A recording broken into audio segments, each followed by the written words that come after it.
ಗೃಹಲಕ್ಷ್ಮಿ ಮಹಿಳೆಯರ ಖಾತೆಗೆ 2,000 ಹಣ ನೀಡೋ ಯೋಜನೆ. ಗೃಹಜ್ಯೋತಿ ಪ್ರತಿ ಮನೆಗಳಿಗೆ ಉಚಿತ ಬೆಳಕು ಕೊಡುವ ಗ್ಯಾರಂಟಿ. ರಾಜ್ಯದ ಜನರಿಗೆ ಅನುಕೂಲ ಆಗಿರುವ ಇದೇ ಸ್ಕೀಮ್ಗಳಿಗೆ ಸರ್ಕಾರ ಮರು ಅರ್ಜಿ ಕರೆದಿದೆ. ಡಿಕೆಶಿ ಸರ್ಕಾರದ ಇದೇ ನಿರ್ಧಾರ ಫಲಾನುಭವಿಗಳ ಆಕ್ರೋಶಕ್ಕೆ ಕಾರಣವಾಗಿದೆ. ಮತ್ತೆ ಅವರು ಅರ್ಜಿಗಳನ್ನು ಕೊಡಬೇಕಾಗ್ತದೆ. ಮತ್ತೆ ಹೊಸ ಹಕ್ಕ ಅಂದ್ರೆ ನಮ್ಮ ಕೈಲಿ ಆಗಂಗಿಲ್ರಿ. ಜೆನ್ಯೂನ್ ಪೀಪಲ್ಗೆ ಹೋಗ್ಬೇಕು. ಅವೆಲ್ಲ ತಪ್ಪಲ್ವಾ? ಎಲ್ಲರೂ ತಾನೇ ಹಾಕಿರ್ತಾರೆ ಓಟು. ಕೊಡ್ತೀನಿ ಅಂತ ಹೇಳಿದ್ಮೇಲೆ ಎಲ್ರಿಗೂ ಕೊಡಬೇಕು. ಈಗ ರಾಜಕೀಯ ಗೆದ್ದರಾಗಿ ನಾವು ಹ್ಯಾಂಗ್ ಮಾಡ ನಡೀತಾ ಅಂತ ನಡ್ಸೋಗತ್ತಾರ. ಅರ್ಹರಿಗೆ ಮಾತ್ರ ನಾವು ಗ್ಯಾರಂಟಿಗಳನ್ನ ಕೊಡ್ತೇವೆ ಅಂತ ಹೇಳಬೇಕಿತ್ತು ಮುಂಚೆ. ಗೃಹಲಕ್ಷ್ಮಿ, ಗೃಹಜ್ಯೋತಿ ರಾಜ್ಯ ಸರ್ಕಾರದ ಪಂಚ ಗ್ಯಾರಂಟಿಗಳಲ್ಲಿ ಇರೋ ಪ್ರಮುಖ ಯೋಜನೆಗಳಿವು. ಗೃಹಲಕ್ಷ್ಮಿ ಮನೆ ಒಡತಿಗೆ ಪ್ರತಿ ತಿಂಗಳು 2,000 ರೂಪಾಯಿ ಹಣ ತಂದುಕೊಟ್ರೆ ಗೃಹಜ್ಯೋತಿ ಇಡೀ ಮನೆಗೆ ಬೆಳಕು ನೀಡುತ್ತೆ. ಆದರೆ ಇದೇ ಯೋಜನೆಗಳಿಗೆ ಸರ್ಜರಿ ಮಾಡಲು ಸರ್ಕಾರ ನಿರ್ಧರಿಸಿದೆ. ಅನರ್ಹ ಫಲಾನುಭವಿಗಳನ್ನ ಸ್ಕೀಮ್ನಿಂದ ಹೊರಗೆ ಹಾಕೋ ಕೆಲಸ ಆರಂಭಿಸಿದೆ. ಅಷ್ಟಕ್ಕೂ ಯಾರ್ಯಾರಿಗೆ ಇನ್ಮುಂದೆ ಗೃಹಲಕ್ಷ್ಮಿ ಹಣ ಬರೋದಿಲ್ಲ, ಯಾರ್ಯಾರಿಗೆ ಗೃಹಲಕ್ಷ್ಮಿ ಸೌಲಭ್ಯ ಸಿಗೋದಿಲ್ಲ ಅನ್ನೋದನ್ನೇ ತೋರಿಸ್ತೀವಿ ನೋಡಿ. ಗೃಹಲಕ್ಷ್ಮಿ, ಗೃಹಜ್ಯೋತಿ ಸೌಲಭ್ಯಕ್ಕೆ ಮತ್ತೆ ಅರ್ಜಿ ಸಲ್ಲಿಸಬೇಕು. ಅನರ್ಹರನ್ನ ಕೈಬಿಡಲು ಮತ್ತೆ ಅರ್ಜಿ ಕರೆದ ಡಿಕೆಶಿ ಸರ್ಕಾರ. ರಾಜ್ಯದಲ್ಲಿ ಸಿದ್ದರಾಮಯ್ಯ ಸರ್ಕಾರದಿಂದ ಆರಂಭವಾಗಿದ್ದ ಗ್ಯಾರಂಟಿ ಯೋಜನೆಗಳಿಗೆ ಸರ್ಜರಿ ಮಾಡಲು ಡಿಕೆಶಿ ಸರ್ಕಾರ ನಿರ್ಧರಿಸಿದೆ. ಸತ್ತವರ ಹೆಸರಿಗೂ ಗ್ಯಾರಂಟಿ ಹಣ ಹೋಗ್ತಿದೆ, ಅನರ್ಹರಿಗೂ ಸೌಲಭ್ಯ ಸಿಗ್ತಿದೆ ಅನ್ನೋದನ್ನ ಮನಗಂಡಿರೋ ಸಿಎಂ ಗೃಹಲಕ್ಷ್ಮಿ ಹಾಗೂ ಗೃಹಜ್ಯೋತಿ ಇವೆರಡೂ ಸ್ಕೀಮ್ಗಳಿಗೆ ಮತ್ತೆ ಅರ್ಜಿ ಸಲ್ಲಿಸಬೇಕು ಅಂತ ಹೇಳಿದ್ದಾರೆ. ಅನರ್ಹರನ್ನ ಮಾತ್ರ ತೆಗೆದು ಹಾಕ್ತೇವೆ, ಅರ್ಹರನ್ನ ಕೈ ಬಿಡೋದಿಲ್ಲ ಅಂತ ಹೇಳಿದ್ದಾರೆ. ಸೊ ಯಾರು ನಿಜವಾಗ್ಲೂ ಒರಿಜಿನಲ್ ಹೋಗ್ತಾ ಇದೆಯೋ ಇಲ್ಲೊಂದು ಚೆಕ್ ಮಾಡಬೇಕಾಗಿದೆ. ಅದಕ್ಕೆ ಮತ್ತೆ ಅವರು ಅರ್ಜಿಗಳನ್ನು ಕೊಡಬೇಕಾಗ್ತದೆ. ಯಾರಿಗೂ ನಿಲ್ಸಕ್ಕೆ ಹೋಗಲ್ಲ ನಾವು, but they will have to give an application. ಯಾರನ್ನ ಹಣನೂ ಕೂಡ ಯಾರು ಕೂಡ ತೆಗೆದಾಕಬೇಕು ಅಂತ ನಮಗೆ ಇಷ್ಟ ಇಲ್ಲ, ತೆಗೆಯೋದು ಇಲ್ಲ. ಬಟ್ ಅವ್ರು ಕರೆಕ್ಟ್ ಮಾಹಿತಿಯನ್ನು ಅವರು ಕೊಡಬೇಕು. ಹಾಗಾದ್ರೆ ಎಲ್ಲಿ ಅರ್ಜಿ ಸಲ್ಲಿಸಬೇಕು, ಅರ್ಜಿ ಸಲ್ಲಿಸಲು ಏನೇನು ದಾಖಲಾತಿಗಳು ಬೇಕು ಅನ್ನೋದನ್ನ ನೋಡಿದ್ರೆ, ಕುಟುಂಬದ ಯಜಮಾನಿಗೆ ಮಾತ್ರ ಗೃಹಲಕ್ಷ್ಮಿ ಸೌಲಭ್ಯ ಸಿಗಲಿದೆ. ಅರ್ಜಿ ಸಲ್ಲಿಕೆಗೆ ಅಂತ್ಯೋದಯ, ಬಿಪಿಎಲ್ ಅಥವಾ ಎಪಿಎಲ್ ಕಾರ್ಡ್ ಇರಬೇಕು. ಕಾರ್ಡ್ನಲ್ಲಿರೋ ಯಾರು ಯಜಮಾನಿ ಅಂತ ಇರುತ್ತೋ ಅಂಥವರು ಮಾತ್ರ ಯೋಜನೆಗೆ ಅರ್ಹರಾಗಿರ್ತಾರೆ.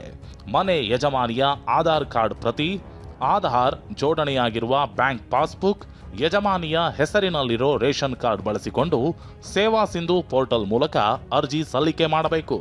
ಈ ವೇಳೆ ಆಧಾರ್ ಸಂಖ್ಯೆ, ಮೊಬೈಲ್ ಸಂಖ್ಯೆ ಬಳಸಿ ನೋಂದಣಿ ಮಾಡಿಕೊಳ್ಳಬೇಕು. ಗ್ರಾಮ 1, ಬೆಂಗಳೂರು 1, ಕರ್ನಾಟಕ 1 ಅಥವಾ ನಾಡಾ ಕಚೇರಿಗಳಲ್ಲೂ ನೋಂದಣಿಗೆ ಅವಕಾಶ ನೀಡಲಾಗಿದೆ.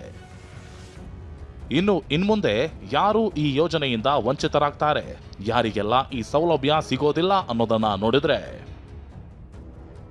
ಯಜಮಾನಿ ಆದಾಯ ತೆರಿಗೆ ಪಾವತಿದಾರ ಆಗಿದ್ರೆ ಅಥವಾ ಪತಿ ಆದಾಯ ತೆರಿಗೆ ಪಾವತಿದಾರರಾಗಿದ್ರೆ, ಇನ್ನು ಯಜಮಾನಿ ಅಥವಾ ಯಜಮಾನಿಯ ಪತಿ ಜಿಎಸ್ಟಿ ಪಾವತಿದಾರ ಆಗಿದ್ರೆ ಇನ್ಮುಂದೆ ಈ ಯೋಜನೆಯ ಸೌಲಭ್ಯ ಪಡೆಯಲು ಅರ್ಹ ಆಗೋದಿಲ್ಲ. ಅಂತವರನ್ನ ಸ್ಕೀಮ್ನಿಂದ ಅನರ್ಹ ಮಾಡಲಾಗುತ್ತೆ. ಸರ್ಕಾರದ ನಿರ್ಧಾರದ ಬಗ್ಗೆ ಫಲಾನುಭವಿಗಳು ಆಕ್ರೋಶ ಹೊರಹಾಕಿದ್ದಾರೆ. ಸರ್ಕಾರದ ಬಳಿಯೇ ಡಾಟಾ ಇರುತ್ತೆ, ಅವರೇ ಫಲಾನುಭವಿಗಳನ್ನ ತೆಗೆದು ಹಾಕ್ಲಿ, ನಾವೇಕೆ ಮತ್ತೆ ಅರ್ಜಿ ಸಲ್ಲಿಸಬೇಕು ಅಂತ ಕೆಲವರು ಹೇಳಿದ್ರೆ, ಮತ್ತೆ ಕೆಲವರು ಎಲ್ರಿಗೂ ಕೊಡ್ತೀವಿ ಅಂತ ಹೇಳಿದ್ರೆ ಅದರಂತೆ ಎಲ್ರಿಗೂ ಕೊಡಿ ಅಂತಿದ್ದಾರೆ. ಹೊಸ ಅರ್ಜಿ ಹಾಕಕ್ಕೆ ಹೇಳಿದಾರೆ ಡಿ ಕೆ ಶಿವಕುಮಾರ್ ಅವರು. ಪೈಲನ ಅರ್ಜಿ ಹಾಕಿದೆವು, ಅದು ಹಾಕೋಕೆ ನಮ್ಗೆ ಭಾಳ ತರಸಾಗಿತ್ರಿ. ಮತ್ತು ಈಗ ಹೊಸ ಹಕ್ಕ ಅಂದ್ರೆ ನಮ್ಮ ಕೈಲಿ ಆಗಂಗಿಲ್ರಿ. ಅದು ಏನೈತಿ ಅದ್ರ ಮ್ಯಾಗ ಕಂಟಿನ್ಯೂ ಮಾಡ್ರಿ.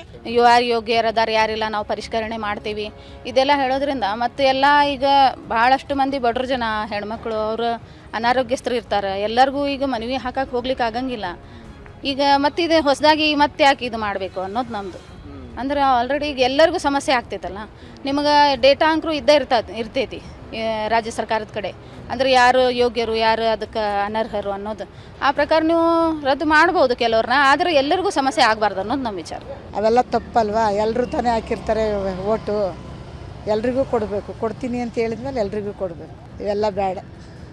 ಎಲ್ಲ ಚೆನ್ನಾಗಿರ್ಬೇಕು, ನಾವೊಬ್ಬರೇ ಚೆನ್ನಾಗಿರ್ಬೇಕು ಅನ್ನೋದೇನಲ್ಲ. ಎಲ್ಲರೂ ಚೆನ್ನಾಗಿರ್ಬೇಕು, ಎಲ್ಲ ಕಷ್ಟಪಟ್ಟೆ ಇರೋದು. ಈ ದಿವಸ ಸಿದ್ದರಾಮಯ್ಯ ಇದ್ದನು, ಈ ಸಿದ್ದರಾಮಯ್ಯ ಹೋದರು. ಈಗ ಮತ್ತೆ ಹೊಸ ಅಧ್ಯಕ್ಷ ಈಗ ಹೊಸವ್ರು ಬಂದು ಹೊಸದ ಅಧ್ಯಕ್ಷ ವಹಿಸ್ಕೊಂಡು ಅವ್ರು ಹೊಸದು ಇದು ಮಾಡಿ ಕಸಿಂದ ಹೊಸ ಕಾನೂನು ತೆಗಿತಾ ಇದ್ದಾರೆ. ಅಂದ್ರೆ ನಾವು ಹೆಣ್ಮಕ್ಳು ಹೊಸದು ಮಾಡ್ಬೇಕೇನೆ, ಯಾರು ಎಜುಕೇಟೆಡ್ ಇರ್ತಾರೆ ಎಲ್ಲನೂ ಇರ್ತಾರೆ. ಎಲ್ಲರೂ ಹೋಗಿ ಅಲ್ಲಿ ನಿಂತು ಕೊಡ್ಲಿಕ್ಕಾಗಲ್ಲ ಸರ್. ಅವ್ರು ಹಿಂದೆ ಏನು ಕೊಡ್ತಾರೆ ಅದು ಕೊಟ್ಕೋತಾ ಬಂದ್ರೆ ಸರಿ ಸರ್.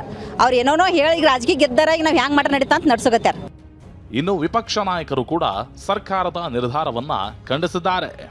ಮುಖಪುಟದಲ್ಲಿ ಜಾಹೀರಾತುಗಳನ್ನ ಕೊಡ್ತಾ ಇದ್ರಲ್ಲ, ಅರ್ಹರಿಗೆ ಮಾತ್ರ ನಾವು ಗ್ಯಾರಂಟಿಗಳನ್ನ ಕೊಡ್ತೇವೆ ಅಂತ ಹೇಳಬೇಕಿತ್ತು ಮುಂಚೆ. ಎಲ್ಲಿ ಹೇಳಿದ್ರಿ ನೀವು? ರಾಜ್ಯದಲ್ಲಿರ್ತಕ್ಕಂಥ ಎಲ್ಲ ಗೃಹಿಣಿಯರಿಗೆ ಗೃಹಲಕ್ಷ್ಮಿ ಕೊಡ್ತೇನೆ ಅಂತೇಳಿ ಈಗ ಅವರ ಅನರ್ಹರು ಅಂತ ಹೇಳಿ ಅಪಮಾನ ಮಾಡುವಂಥ ಕೆಲಸ ಇವತ್ತೇನೋ ಕಾಂಗ್ರೆಸ್ ಸರ್ಕಾರ ಮಾಡೋಕೆ ಹೊರಟಿದ್ದಾರೆ. ಇದು ಖಂಡಿತ ಸರಿಯಲ್ಲ. ಅವತ್ತು ಕೊಡಬೇಕಾದ್ರೆ ಒಂದು ಜನತೆ ಮುಂದೆ ಏನು ಮಾತು ಕೊಟ್ಟುಬಿಟ್ಟಿದ್ರು, ಮುಂದಿನ ಅದರ ಆಗ್ತಕ್ಕಂಥ ಅನಾಹುತಗಳನ್ನು ಯೋಚನೆ ಮಾಡಿದೆ. ಯಾರೋ ಹೇಳಿದ್ರು ಅಂತೇಳಿ ಏಕಾಏಕಿ ಎಲ್ಲ ಘೋಷಣೆ ಮಾಡಿದ್ರು, ತೀರ್ಮಾನ ತೆಗೆದುಕೊಂಡ್ರು. ಆಗ ಅದ್ರ ಬಗ್ಗೆ ಚಿಂತನೆ ಮಾಡಲಿಲ್ಲ.